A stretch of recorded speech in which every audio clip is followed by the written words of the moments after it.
En manchette aujourd'hui, une résidence à Amos a été la proie des flammes et un roi normandien fait face à la justice pour vol et intrusion. Le TVA Nouvelle Midi commence maintenant.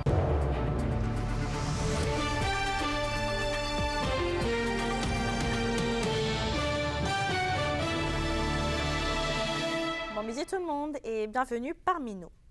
24 heures après qu'un incendie suspect ait ravagé un véhicule à Amos, c'est maintenant le tour d'une résidence d'avoir été la proie des flammes. Dans le même contexte assez nébuleux, c'est vers 4h30 ce matin que les autorités ont été appelées à se rendre sur les lieux de l'incendie dans le secteur de la 3e avenue Est. Personne n'aurait été blessé dans l'événement et au vu du caractère possiblement criminel du brasier, une enquête est en cours. Un technicien en scène d'incendie et un enquêteur de la Sûreté du Québec se sont rendus sur place ce matin. Un poste d'ailleurs de commandement sera établi dans très peu de temps sur les lieux de l'incendie. Donc si vous avez des informations, vous pouvez donc aller rencontrer directement les enquêteurs au dossier. Sur la scène judiciaire maintenant, un homme de 53 ans de Rouyn-Noranda fait face à la justice pour une affaire de vol et d'intrusion. Stéphane Dumulon a été pris sur le fait le 8 mai dernier dans le secteur de la 7e rue par des agents de la Sûreté du Québec et il n'en serait pas à ses premiers méfaits dans les dernières semaines puisque selon la SQ, plusieurs signalements de vol et d'intrusion ont été faits la semaine dernière dans les secteurs des quartiers Évin et Noranda. Et à la suite de son arrestation, sa résidence a été perquisitionnée et plusieurs items volés y auraient été retrouvés. Stéphane Dumulon a comparu au palais de justice de Rouyn-Noranda et fait donc face à 3 chefs d'accusation, dont vol de véhicules et recel. Ce dernier reste derrière les barreaux pour la suite des procédures.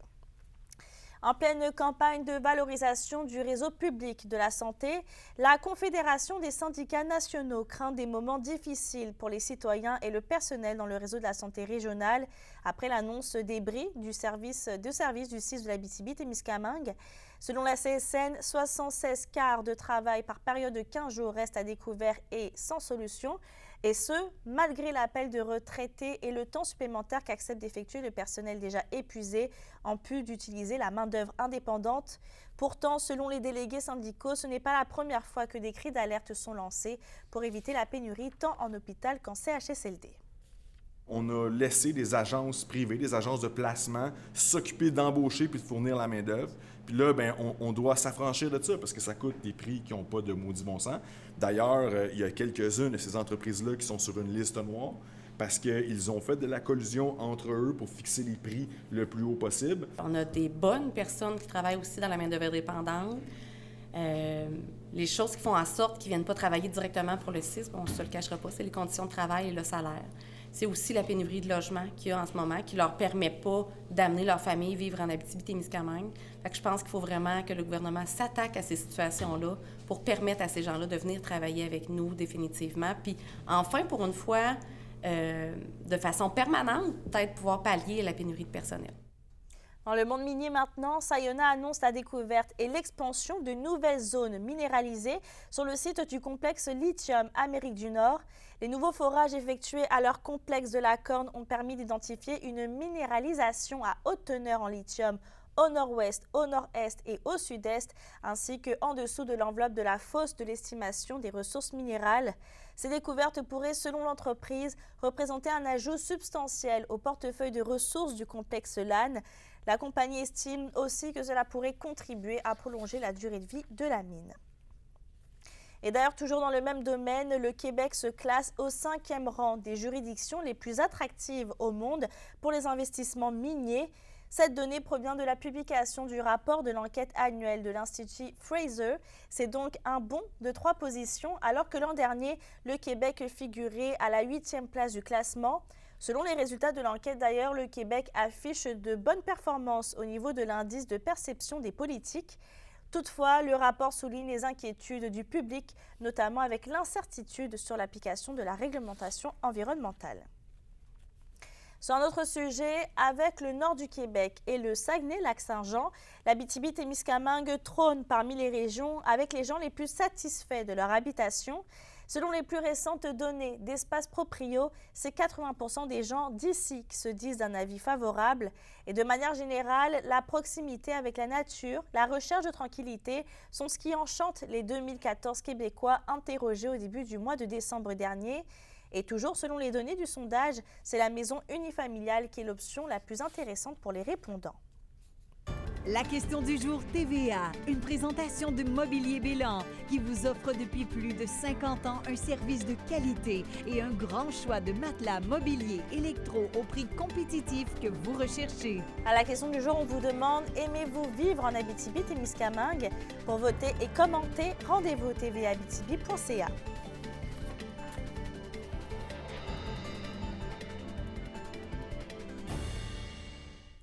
Malartic et Barrault vont perdre prochainement leur centre de service Desjardins. La Caisse de l'Est de l'Abitibi a informé hier les municipalités que les services caissiers et conseils cesseront d'être offerts à partir du 21 juin prochain. Les guichets automatiques seront toutefois maintenus. Et pour ce qui est de la succursale de Lebet sur Quévillon, elle verra ses heures d'ouverture réduites pour les services conseils et caissiers.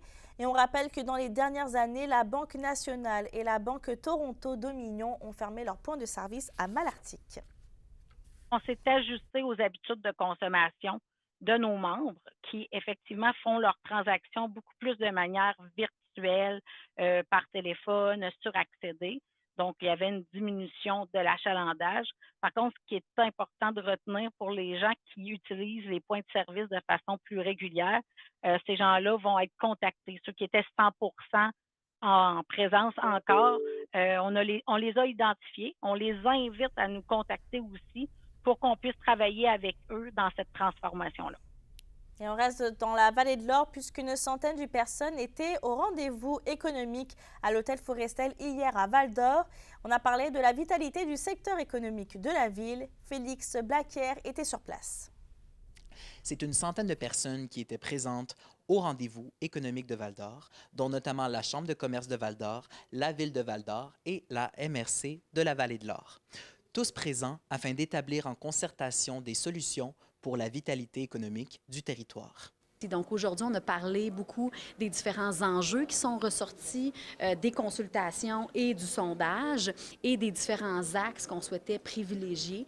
Donc, il y a eu une formule d'ateliers de discussion, des tables de discussion sur les différents axes, sur les différents enjeux pour vraiment être en mode solution. Selon la Chambre de commerce, Val-d'Or se démarque des grands centres de par la nature de son économie, sa diversification, mais aussi par sa capacité à travailler de concert avec tous les acteurs concernés. Et ce qu'on a retenu, c'est vraiment l'optimisme des gens, l'engagement, la mobilisation. Donc, les gens sont positifs, sont contents de faire partie de la démarche, contents de voir qu'il y a une prise en main collective et individuelle. Donc, c'est très positif. La Ville de Val-d'Or estime que pour rester une bonne alliée sur le plan économique, elle se doit d'adresser les préoccupations de la sphère commerciale. Naturellement, qu'est-ce qui a ressorti beaucoup, c'était le logement. Qu'on parle du logement, d'avoir plus de logements, mais d'avoir du logement abordable. Parce qu'on le sait qu'il y a des personnes qui ne travaillent pas nécessairement avec des salaires très élevés. Alors, il y avait des questions. En partie, on a pu y répondre. On a parlé justement du travail que la Ville avait déjà entrepris, mais on va continuer de le faire. En résumé, même si le rapport en lien avec la rencontre de ce matin ne verra pas le jour avant quelques mois, il va sans dire que l'abordabilité du logement et la rétention de la main-d'œuvre restent des obstacles au développement économique de Val-d'Or, auxquels il faudra assurément trouver des solutions. Félix Blaquière, RNC Nouvelles, Val-d'Or.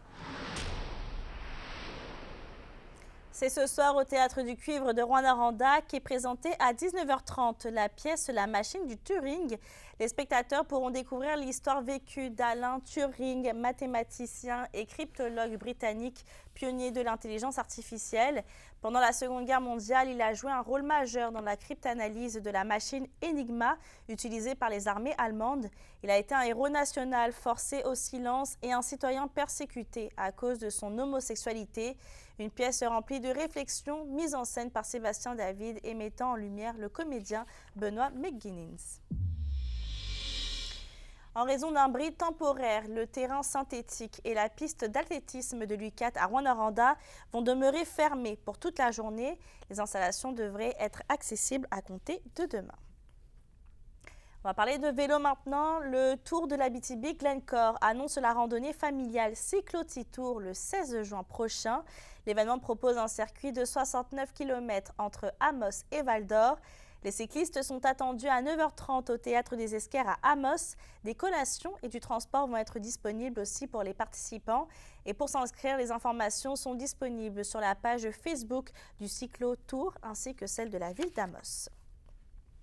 On va parler maintenant de la Témiscabitibienne Brittany Bouchard-Lebel qui va participer les 30 et 31 mai prochains aux Olympiades métiers 2024. La compétition qui est à Québec cette année est dédiée aux métiers spécialisés et rassemble plus de 40 professions en compétition. Brittany Bouchard-Lebel est professionnelle en dessin et technologie architecturale et elle est affiliée au Centre de formation professionnelle de Val-d'Or. Dans une autre activité, les jeunes de Rouyn-Noranda pourront s'initier à la pêche le samedi 8 juin prochain. Une formation de pêche en herbe sera donnée aux jeunes de 5 à 17 ans dans le cadre de la fête de la pêche qui sera célébrée au lac Noranda à la plage Kiwanis. Et suite à cette formation, un certificat de pêche valide jusqu'à l'âge de 18 ans leur sera remis. Les parents donc intéressés d'inscrire leurs enfants peuvent le faire via les pages web de la ville de Rouyn-Noranda. Et il faut savoir qu'un nombre maximum de 50 places, sont disponibles par plage horaire. À la météo aujourd'hui, même s'il y a quelques nuages en ce moment, il devrait y avoir normalement une alternance de soleil et de nuages en Abitibi. Au Témiscamingue, ce sera généralement ensoleillé. Il va faire un maximum de 14 et 15 degrés. Pour ce soir et cette nuit, ce sera dégagé sur tous les secteurs. Il fera un minimum de 1 et 4 degrés. Je termine avec le montant de plus de 38 000 $ qui sera remis à l'école Notre-Dame de Protection dans le cadre de la campagne du biscuit Sourire de Tim Hortons. N'oubliez pas aussi qu'on est sur YouTube et XTV Abitibi-Témiscamingue si vous voulez aller voir ou revoir les reportages ainsi que les bulletins de nouvelles. Sur ce, moi j'espère que ma voix va aller mieux ce soir. Je vous souhaite de passer une belle journée et on se retrouve tout à l'heure.